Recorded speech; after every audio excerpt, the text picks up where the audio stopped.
হরে কৃষ্ণ বন্ধুরা, আজকের পর্বের আলোচনার বিষয় যারা মন্ত্র জানে না তারা কিভাবে ভগবানকে প্রণাম করবে, কিভাবেই বা ভোগ নিবেদন করবে, এই সকল বিষয় আজ আলোচনা করব।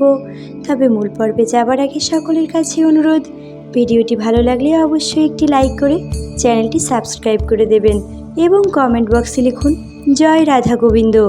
চলে যাচ্ছি মূল পর্বে।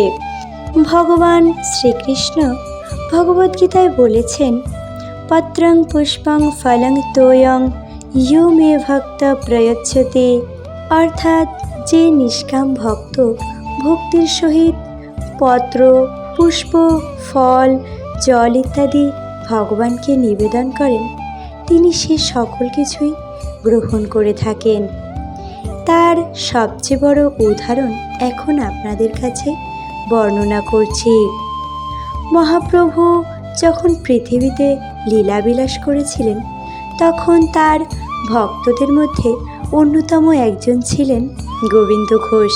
মহাপ্রভুর কথা শুনে গোবিন্দ ঘোষ গোপীনাথ বিগ্রহ প্রতিষ্ঠা করে এবং খুবই শ্রদ্ধা ভক্তিপূর্বক খুবই সুন্দরভাবে গোপীনাথের সেবা করতেন।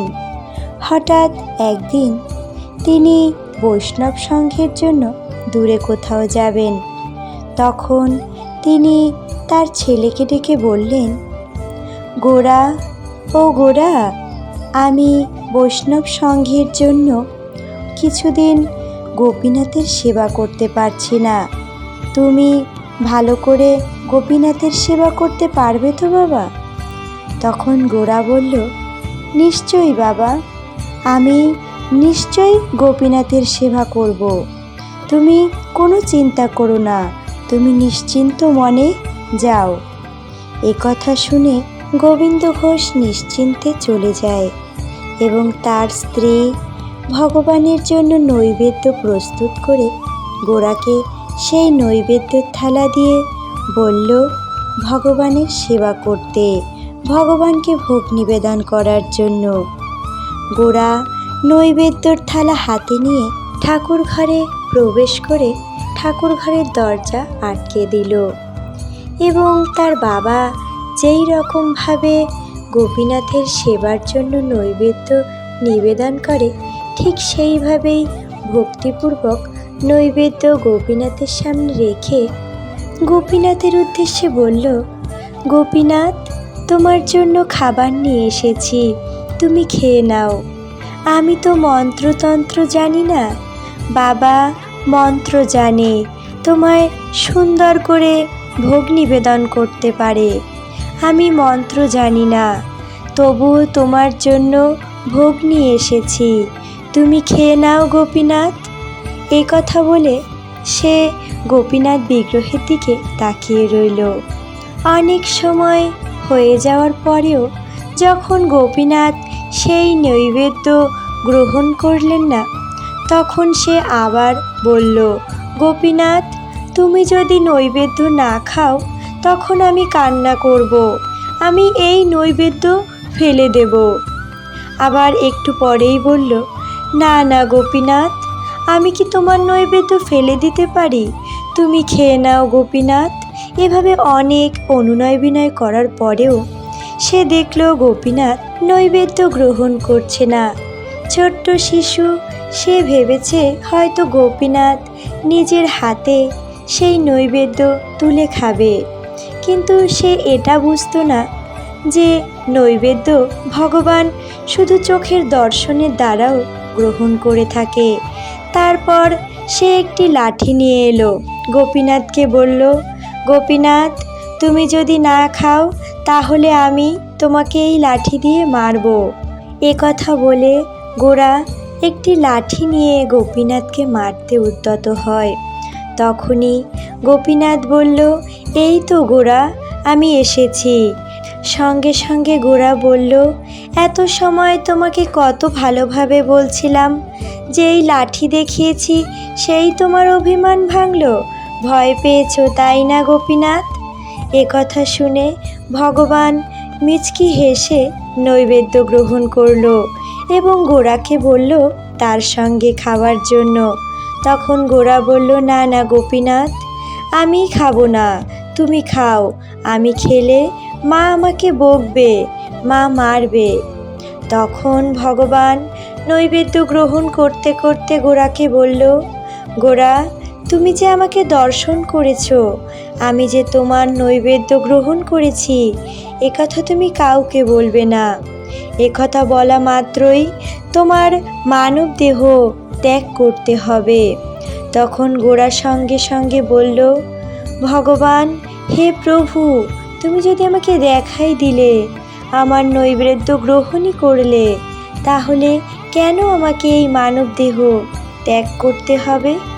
এ কথা শুনে ভগবান বললেন, গোরা, যে একবার আমার এই রূপের দর্শন পায়, তার আর এই মানব দেহ, এই পৃথিবীর এই জন্ম মৃত্যুর চক্রে আবদ্ধ থাকতে হয় না, সে মুক্তি লাভ করে।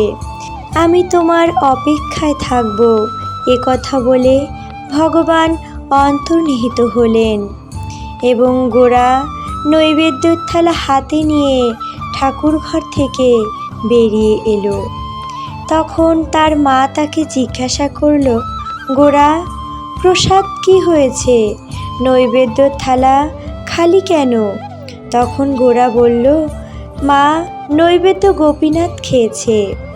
তখন গোবিন্দ ঘোষের স্ত্রী গোরার মা তাকে বলল, এতদিন তোমার বাবা গোপীনাথকে সেবা করে, নৈবেদ্য নিবেদন করে, কই কখনো তো নৈবেদ্য ভগবান গ্রহণ করেন না। তাহলে তুমি এখন বলছো গোপীনাথ নৈবেদ্য খেয়েছে? তুমি মিথ্যা বলছো, তাই না? প্রসাদ তুমি খেয়েছো? গোরা বলল, না মা, আমি খাইনি, গোপীনাথ খেয়েছে। এর বেশি তুমি দয়া করে আমার কাছে জানতে চেও না। একথা শুনেও গোরার মা তাকে কিছুতেই ছাড়ল না, বলল, তুমি প্রসাদ কি করেছো? তোমাকে বলতেই হবে। তখন গোরা বাধ্য হয়ে সমস্ত ঘটনা তার মাকে বলতে লাগলো এবং ঘটনা বলার সঙ্গে সঙ্গে সেইখানেই তার মৃত্যু হলো। কিছুদিন পর গোবিন্দ ঘোষ বাড়িতে ফিরে সকল ঘটনা শুনে সে গোপীনাথের কাছে গিয়ে বলল, গোপীনাথ, আমার একটি সন্তান ছিল, তাকেও তুমি কেড়ে নিলে। তুমি মনে করেছো আমাকে কাঁদাবে, তাই না? আমি তোমাকে ছাড়বো না গোপীনাথ, তুমি আমাকে কাঁদাতে পারবে না। এই কথা বলে সে গোপীনাথের সামনে বসে রইল এবং সে অনশন ব্রত আরম্ভ করল। কিছুদিন পর হঠাৎ গোপীনাথ তার স্বপ্নে এলো এবং তাকে বলল, যদি কারোর দুটি সন্তানের মধ্যে একটি সন্তান দেহত্যাগ করে, তাহলে আরেকটি সন্তান তো রইলই। গোবিন্দ ঘোষ তখন জিজ্ঞাসা করল, এর মানে কি?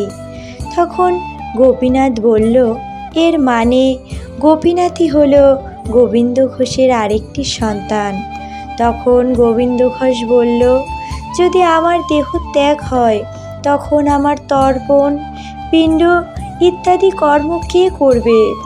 তখন গোপীনাথ তাকে বলল যে সেই তার কর্ম করবে এবং ভগবানের কথা অনুসারে গোবিন্দ ঘোষের মৃত্যুর পর তার সকল কর্ম ভগবান স্বয়ং করেছিলেন।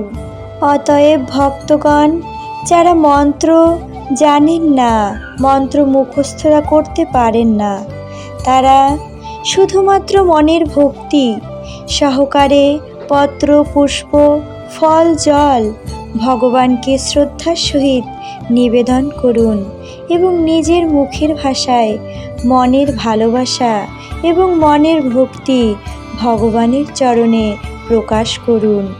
ভগবান নিশ্চয়ই সেই নৈবেদ্য গ্রহণ করবেন। মনের ভালোবাসা এবং হরে কৃষ্ণ মহামন্ত্র দ্বারা ভোগ নিবেদন করুন। হরে কৃষ্ণ মহামন্ত্রটি আশা করি সকলেরই মুখস্থ। হরে কৃষ্ণ কৃষ্ণ কৃষ্ণ হরে হরে, হরে রাম রাম রাম হরে হরে।